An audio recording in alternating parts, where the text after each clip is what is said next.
اعوذ باللہ من الشیطان الرجیم بسم اللہ الرحمن الرحیم یا ایھا الذین آمنوا کونوا انصار اللہ۔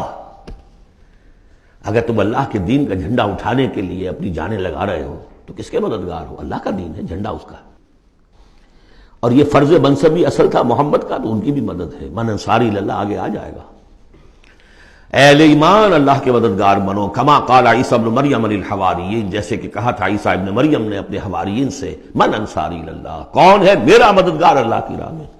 دیکھیے جیسے بیعت کی نسبتیں آئی تھیں دو، بیعت حضور سے، بے اللہ سے، لہذا تیسرا ہاتھ اللہ۔ وہی مسئلہ یہ ہے، نصرت اللہ کی، لیکن میری نصرت اللہ کی طرف۔ اللہ کی نصرت کیسے کرو گے؟ میری نصرت کرو اللہ کے راستے میں، محمد رسول اللہ والذین معہ۔ اب بھی طریقہ جو فطری ہے وہ یہی ہے، جس کو بھی اللہ ہمت دے دے وہ کھڑا ہو۔ میں نے یکسو ہو کے فیصلہ کر لیا، میں نے تو اب اسی کے لیے جینا، اسی کے لیے مرنا ہے۔ آؤ بھائی، کون میرے ساتھ آتا ہے؟ میں انصاری اللہ، میں تو چل رہا ہوں۔ کوئی ساتھی ملے گا تب بھی چلوں گا، نہیں ملے گا تب بھی چلوں گا۔ اب کون میرے ساتھ آتا ہے؟ من انصاری اللہ، جو ہاتھ میں ہاتھ دے وہ اس کا ساتھی ہے۔ اذ قال عیسی ابن مریم للحواریین من انصاری اللہ قال الحواریون نحن انصار اللہ۔ اگرچہ وہ مددگار تھے حضرت عیسیٰ کے، حقیقت میں تھے اللہ کے، بظاہر عیسیٰ کے، حقیقت اللہ کے۔ فآمنت طائفۃ من بنی اسرائیل، تو بنی اسرائیل دو گروہ میں تقسیم ہو گئے، ایک وہ جو ایمان لے آیا اور ایک وہ جو کفر پر اڑا رہا۔ وکفرت طائفہ فأیدنا الذین آمنوا علی عدوہم، تو ہم نے مدد کی ان کی جو ایمان لائے تھے ان کے خلاف، کہ جنہوں نے کفر کیا تھا ان کے دشمنوں کے خلاف۔ فاصبحوا ظاہرین، بالآخر وہی کامیاب ہوئے۔ لیکن یہ کامیابی آسانی سے ہاتھ نہیں آئی تھی، اچھی طرح سمجھ لیجیے گا۔ 300 برس لگے ہیں حواریین مسیح کو، اور ان کے اصل پیروکار جو تھے حضرت مسیح کے، وہ سختیاں انہوں نے جھیلی ہیں۔ تاریخ انسانی میں اگر آپ لیں گے ایک مقدار کی حیثیت سے تو اتنی زیادہ قربانیاں شاید کسی نبی کے ساتھیوں نے نہیں دی۔ ایک ہے ایک چیز جو ہے وہ سمٹ کر آ گئی ہو تھوڑے سے وقت میں، وہ ہے حضور کا معاملہ، کہ حضور کا اور آپ کے ساتھیوں کا۔ لیکن جتنے طویل عرصے تک اور جس قدر شدید پرسیکیوشن، عام خیال یہی، اور میں بھی اس کا قائل ہوں، کہ سورہ یاسین میں جو ذکر ہے، وہ جو 2 رسول بھیجے گئے اور پھر تیسرا بھیجا گیا، وہ اصل میں حواریین مسیح تھے، رسول کے رسول تھے، اللہ کے رسول نہیں تھے براہ راست۔ اسی طریقے سے آپ کو معلوم ہے جو پرسیکیوشنز ہوئی ہیں ان کی، جس طریقے سے انہیں ستایا گیا ہے۔ جو اصحاب الاخدود تھے وہ بھی عیسائی تھے، جن کو کہ یہودیوں نے جلایا، ابو نواس نے، وہ بھی عیسائی تھے، حضرت مسیح کے ماننے والے۔ اسی طریقے سے یہ 7 سلیپرز کون تھے جو جان بچا کر گئے تھے؟ اصحاب کہف عیسائی تھے۔ رومی شہنشاہیت تھی، بت پرستوں کی شہنشاہیت تھی، اس میں جو کچھ پرسیکیوشن ہوئی ہے وہ تو 300 عیسوی میں پھر رومن امپائر نے عیسائیت قبول کی ہے۔ اس کے بعد سے پھر ظاہر بات ہے، چاہے عیسیٰ کو وہ صحیح طور پر مانتے ہیں، غلط طور پہ مانتے ہیں، عیسیٰ کے ماننے والے ہیں، وہ کہتے ہیں وہ حرام زادہ ہے، وہ کہتے ہیں کہ نہیں وہ اللہ کا بیٹا ہے۔ بس اتنا ہی فرق ہو گیا، وہ ایک انتہا کو نکل گئے، وہ دوسری انتہا کو نکل گئے۔ باسٹرڈ کہتے ہیں کھلم کھلا، سن آف مین، اور وہ لوگ کہہ رہے اللہ کا، لیکن مانتے تو ہیں نا، یہ انکار کرتے ہیں۔ تو ہمارے ہاں بھی کتنے ہی لوگ ہیں حضور کے رتبے کو جب نعتوں میں بیان کرنے آئیں گے، اللہ سے کم چھوڑتے ہیں، اللہ سے اوپر بنا دیتے ہیں۔ اوتار کا عقیدہ تو میں آپ کو بتا چکا ہوں، وہی جو مصطفی عرش تھا خدا ہو کر اتر پڑا وہ مدینے میں مصطفیٰ ہو کر۔ مدینے کی مسجد میں ممبر کے اوپر بغیر عین کے ایک عرب ہم نے دیکھا۔ عرب میں سے عین نکال دے کیا رہ جائے گا؟ رب۔ کون ہے کہنے والا؟ یہ مسلمان، محمد کا امتی ہے۔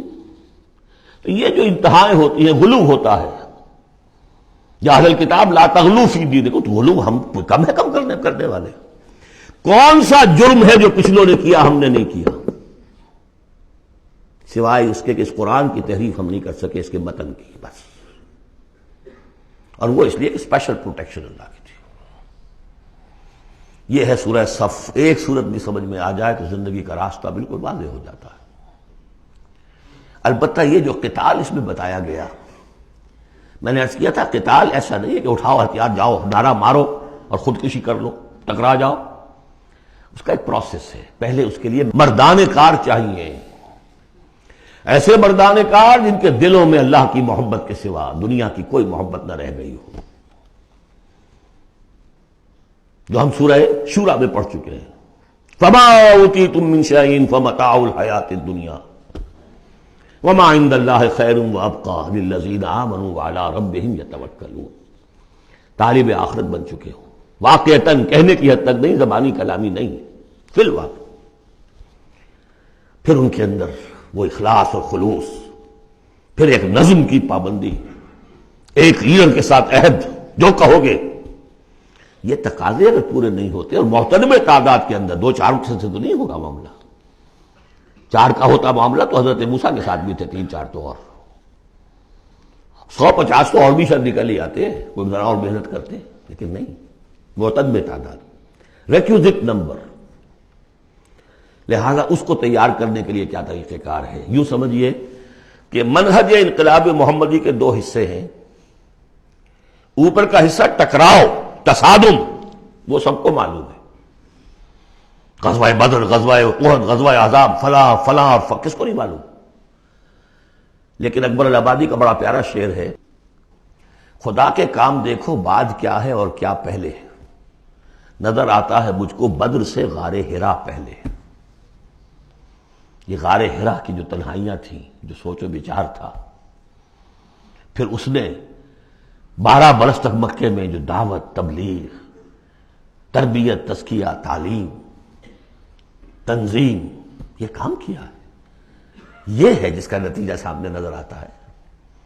چاہے تمہارے جسم کے ٹکڑے اڑا دیں، تم نے ہاتھ نہیں اٹھانا. یہ ارادہ آسان کام ہے کوئی؟ بلی کو بھی آپ گھیر لیں اگر کسی کونے میں تو وہ آپ پر حملہ کر دے گی. ڈیسپریٹ آدمی 2-3 کو مار کر مرے گا، ایسے نہیں مر سکتا آدمی. آدمی بڑی شے ہے، لیکن اجازت نہیں ہے. یہ تیاری جو کرائی ہے محمد رسول اللہ نے، تو ایک ہے تصادم کا مرحلہ، اور ایک ہے تصادم کے لیے آدمی تیار کرنا. آدمی فراہم کیسے کرے، تیار کیسے کرے. اس کو میں نے قرار دیا ہے منہج انقلاب نبوی کی اساسی منہاج. ایک ہے تکمیلی منہاج، تصادم، ٹکراؤ، جنگ. اساسی منہاج ہے how to procure proper people, procurement of people and then their training. یہ ہے مسئلہ، اور اس کا مرکز و محور قرآن ہے. اگلی سورہ، سورہ جمعہ، اسی سے بحث کر رہی ہے. یوں سمجھ لیجئے کہ بعثت محمدی کا مقصد، اس کے لیے تصادم کے مراحل، یہ سورہ صف میں، لیکن اس کے لیے مردان کار کی تیاری کا عمل سورہ جمعہ میں. صدق اللہ العظیم.